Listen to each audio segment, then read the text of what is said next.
퇴행성 관절염은 사실 많은 분들이 알고도 계시고 주변에도 앓고 있는 분들도 많을 거라고 생각합니다.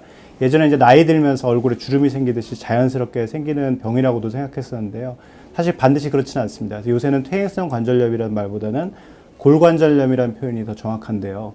꼭 나이가 들면서 생기는 것도 아니고 젊은 분들도 운동을 하다 다치거나 교통사고나 뭐 산업재해 같이 다치면은 관절염이 생길 수가 있습니다. 그러니까 결국은 뼈를 싸고 있는 연골이 닳아서 뼈가 노출이 되고 그것 때문에 염증이 생기고 통증이 생기고 부종이 생기는 그런 질환들을 다 통칭을 합니다.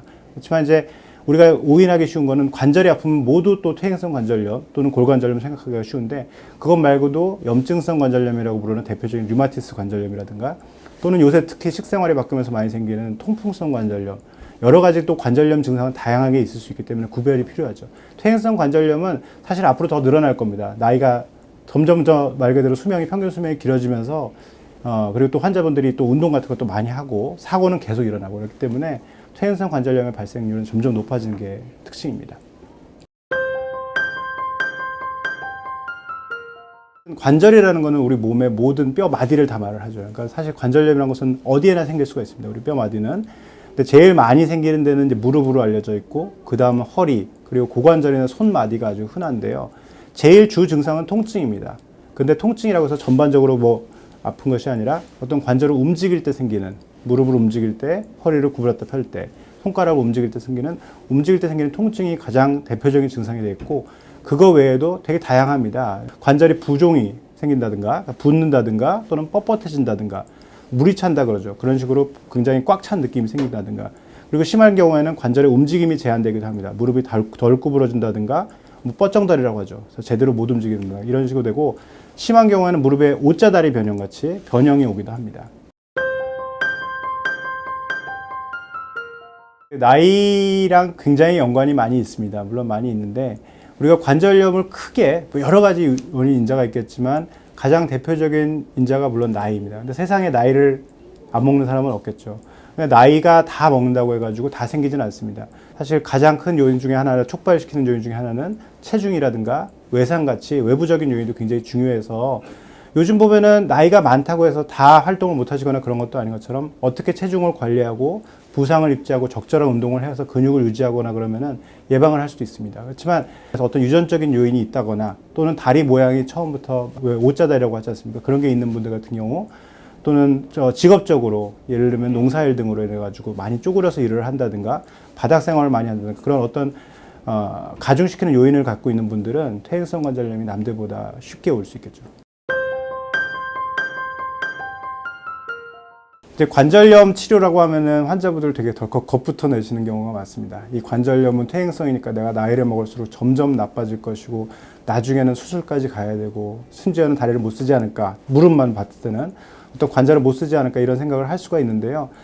그렇게 미리 겁을 먹을 필요는 전혀 없습니다. 퇴행성 관절염이라고 진단을 받는지 우선은 정확한 진단을 내리는 게 중요하겠죠. 다른 관절염 원인이면은 그거에 맞는 치료를 해야 되는 것이고요. 퇴행성 관절염이 진단을 받았다면 대부분의 경우는 초기 경우에는 보존적인 치료를 하게 됩니다. 보존적인 치료를 해서 꼭 약이나 주사만이 아닙니다. 그 전부터 해야 되는 것이 아까 원인 인자 때 잠깐 말씀드렸지만 체중을 감량시킨다든가 무리한 활동이라든가 안 좋은 습관을 교정하는 게 중요해요. 우리나라 사람들 같은 경우에는 바닥에 앉는 생활을 많이 하는데 그런 걸 좀 피하신다든가 또 계단을 너무 많이 가는 거 좋지 않고 적절한 운동, 그 뜻은 뭐냐면 운동 중에서도 어떤 운동은 무릎에 좋을 수가 있고 해가 될 수도 있습니다. 그래서 맞는 운동을 시행해야 되고 그런 보존적인 치료 또는 생활 습관의 교정부터 먼저 해봅니다. 근데 그래도 안 되는 경우에는 저희가 1차적으로 쓰는 것은 약물 치료들이 있습니다. 약물 치료는 우선은 대부분 증상을 완화시키는데 초점을 맞추게 되고 아직까지 퇴행성 관절염을 완전히 멈추는 약까지는 없어요. 그 약이나 이런 걸로 보존적인 치료로 조절이 되는 환자들이 보통 90% 이상 됩니다. 그래서 미리부터 겁을 먹을 필요는 없다고 생각합니다. 물론 반대로 그거 이상 진행됐을 때는 적절한 수술적인 치료를 통해서 충분히 증상을 또 좋게 할 수 있습니다. 그래서 전문의랑 상담을 해서 그 진행 정도나 증상에 맞춰서 치료하는 게 굉장히 중요하겠습니다. 사실 아까도 말씀드렸지만 수술을 하는 경우는 굉장히 드뭅니다. 수술적인 치료는 마지막 방법으로 선택을 해야 되는 것이 맞는데 그렇다고 해서 수술을 너무 무서워해서 미루는 것은 여러 좋은 수술적인 치료에서 더 큰 수술을 받게 되는 그런 결과를 초래합니다. 초기 관절염 때는 저희가 일반적인 내시경 수술이라고 하죠. 간단한 수술로도 어느 정도의 증상을 호전을 기대할 수는 있습니다. 그렇지만 어느 정도 이상 진행된 관절염에서는 사실 내시경보다는 소위 무릎을 열어서 수술을 하는 방법들을 생각을 하게 되는데요. 중기의 나이, 보통 관절염의 중기인데 한 50대에서 60대 정도의 나이이면서 대부분의 경우는 O자 다리라고 하죠. 다리의 내반 변형이라고 하는데 그런 다리 같은 경우에는 다리 모양을 교정해줘서 똑바른 쪽으로 만들어주는 것만으로도 관절염의 증상이 많이 호전될 수 있습니다. 그래서 비교적 젊은 나이에 관절염이 오신 분들은 그런 방법을 많이 사용합니다. 나이가 70대 이상 되고 그런 분 중에서 관절 변형이 심하고 통증도 아주 심한 경우에는 사실 인공관절 수술을 고려를 하게 됩니다. 인공관절 수술이 사실은 굉장히 성공률이 높은 좋은 수술입니다. 굉장히 두려움을 많이 갖게 되는 경우도 있는데 반드시 그럴 필요는 없고요. 다만 수술이 너무 무분별하게 되면 안 되겠죠. 그래서 아까 말씀드렸듯이 먼저 충분한 보존적인 치료에 호전이 없을 때 시행하게 됩니다. 인공관절 수술도 부분적으로 안 좋은 부분만 치환하는 경우가 있고 전체를 다 하는 방법이 있겠습니다. 근데 비교적 초기 때는 부분적으로만 할 수가 있겠는데 진행이 됐을 때는 전체적인 수술을 하게 되겠고요. 수술은 일반적으로 하고 나서 금방 다시 걸으실 수 있어요. 다만 이게 영구적인 것이 아니고 수술을 한다고 해서 마치 젊은 사람처럼 뛰어다니거나 이런 운동을 할 수가 없기 때문에 활동에 일부 제한이 있습니다. 그래서 그런 주의사항 그리고 수술의 득과실을 잘 따져서 결정하는 것이 필요하겠습니다. 스테로이드 주사는 사실 엄밀히 말하면 굉장히 좋은 치료법 중에 하나입니다. 좋은 치료법이라서 염증을 굉장히 가라앉힐 수가 있고 그리고 통증도 줄이는데 굉장히 효과적인 방법인데 오해하시지 말아야 될 게 좋다는 게 적절한 용량을 필요할 때 써야 되는 거거든요. 급성 통증을 가라앉히거나 염증을 가라앉힐 때는 효과적이지만 너무 반복해서 투여하거나 또는 과량을 투여하거나 그러면은 굉장히 무서운 합병증을 초래할 수 있습니다. 전신적으로도 문제가 생길 수 있고 예를 들어서 관절에는 그 관절 주변 뼈에 골괴사라고 하는 아주 심각한 합병증을 초래할 수가 있겠죠. 그래서 스테로이드 주사는 사실은 1차적인 치료 방법으로 그것만 있는 것은 절대 아닙니다. 아까 말씀드렸듯이 약물, 먹는, 복용하는 약물 치료로도 효과를 얻을 수 있다. 그렇다면 굳이 스테로이드 주사를 쓰는 것이 아닙니다. 그리고 요새 나오는 많이들 해서 연골 주사라고 하는 거 있죠. 연골 주사 같은 경우에는 사실 엄밀히 말하면은 관절의 통증을 없애주는 스테로이드 주사처럼 효과가 빠르거나 좋지는 않지만 상대적으로 훨씬 안전하면서 부드러움도 줄 수 있어서 많은 환자분들이 그거에 도움을 받기도 합니다. 스테로이드 주사는 특히 예를 들어서 류마티스 관절 같이 다른 병에 있을 때는 굉장히 효과가 있을 수가 있고 그래서 좋은 약이지만 아주 잘 그러니까 전문의 진단을 받아가지고 치료하는 게 중요하겠습니다. 그리고 부작용에 대해서 너무 조금 한두 번 맞는다고 해서 걱정하실 필요까지는 없어요. 그래서 그 환자분들은 스테로이드 주사를 놓는다 그러면은 굉장히 잘못된 치료라고 오인할 수도 있는데 꼭 그런 건 아닙니다. 다만 이걸 계속 반복해서 한다든가 과량으로 하는 것은 좋지 않다. 그렇게 말씀드릴 수 있습니다. 근데 관절염은 사실 치료법이라고 하면 제일 먼저로서는 생활 습관이랑 체중 조절 계속 강조드리지만 그게 우선이 됩니다. 그래도 안 됐을 때 이제 우리가 소위 환자분들이 생각하는 치료를 들어가는 거죠. 약물 치료라든가 주사 치료 같은 거인데 요즘 뭐 새로운 치료법들도 차츰차츰 개발이 되려고 노력을 하고 있죠.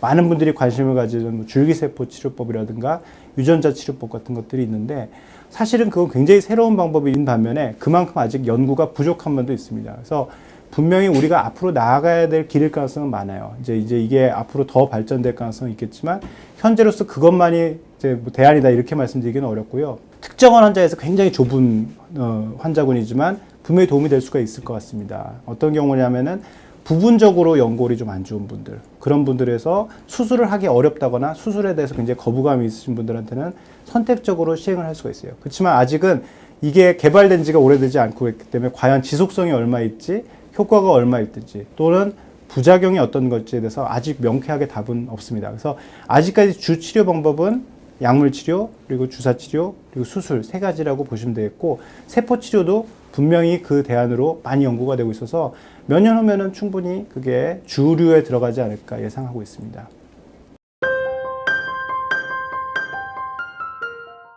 관절염을 완전히 예방한다고 쉽지는 않죠. 약간 좀 얘기가 길어질 수 있지만 우리 피부나 이런 데서 자꾸 안티에이징 하지 않습니까? 사실 저는 무릎이나 관절염에서는 꼭 맞지는 않다고 생각해요. 노화를 막을 수 있는 방법은 없습니다. 그래서 웰 에이징이라고 해야겠죠. 조금씩 더 어떻게 보면 잘 쓸 수 있냐인데 그러려면은 기본적으로는 나쁜 습관은 버리고 좋은 습관은 키워줘야겠죠. 그래서 나쁜 습관이 바닥에 쪼그려 앉거나 무릎 꿇거나 또 체중이 많이 늘어난다거나 무릎을 많이 혹사시키는 운동, 그런 거는 좋지가 않습니다.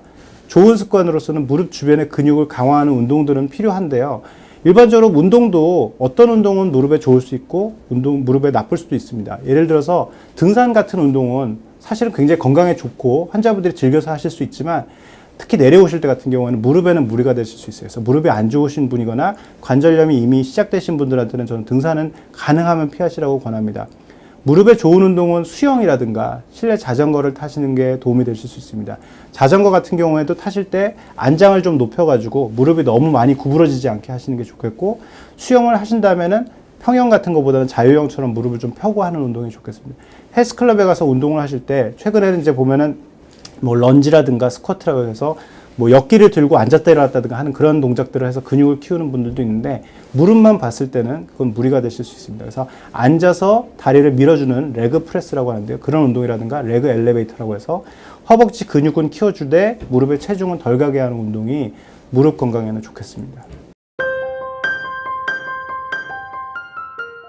많죠. 관절염 환자를 워낙 많으시니까, 또 그리고 주변에서도 듣는 얘기도 많고 치료법도 굉장히 많고 정보도 많을 거라 생각합니다. 근데 관절염은 서두에도 말씀드렸지만 무릎이 아프다, 허리가 아프다고 해서 다 관절염이 아닙니다. 그래서 미리 진단을 내리셔가지고 그렇게 찾아보시는 것보다는 처음부터 정확한 진단을 받으시는 게 제일 중요하겠고요. 관절염은 불치의 병이 아닙니다. 초기부터 잘 관리하면은 그런 생활습관 교정이라든가 가벼운 약물 치료 정도로 조절이 되시는 분이 90%가 넘어요.